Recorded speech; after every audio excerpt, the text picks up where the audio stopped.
নমস্কাৰ বন্ধু বান্ধৱীসকল, এয়া আমাৰ ঘৰৰ একেবাৰে ওচৰৰ আমাৰ নতুনকৈ হৈ যোৱা নিৰ্বাচনৰ জয়যুক্ত হোৱা প্ৰাৰ্থী এখেত কাউন্সিলাৰ হয়।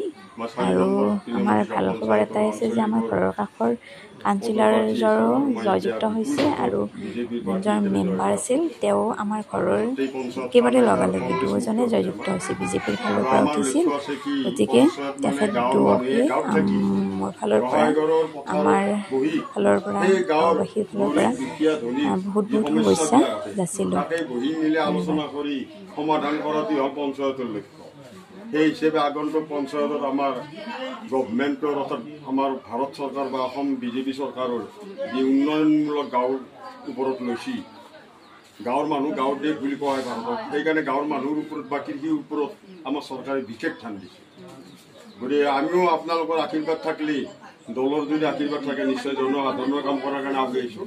আৰু মই ভাবোঁ মোৰ জীৱনত মই বেয়া কাম কৰিব নাই আৰু নিশ্চয় পঞ্চায়তত ভাল কাম কৰিম। আৰু এখন সুন্দৰ সফল সেউজীয়া আমাৰ 4 নম্বৰ হাতী নম্বৰ গাঁও পঞ্চায়ত কৰাৰ মোৰ লক্ষ্য আছে। ধন্যবাদ।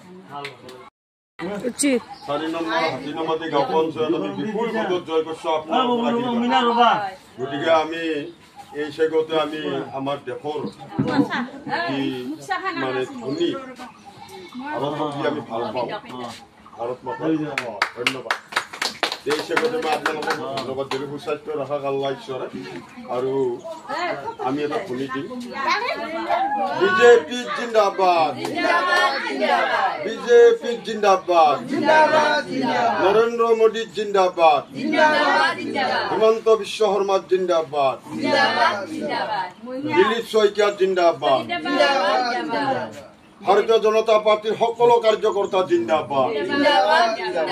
নমস্কাৰ। ঠিক আছে।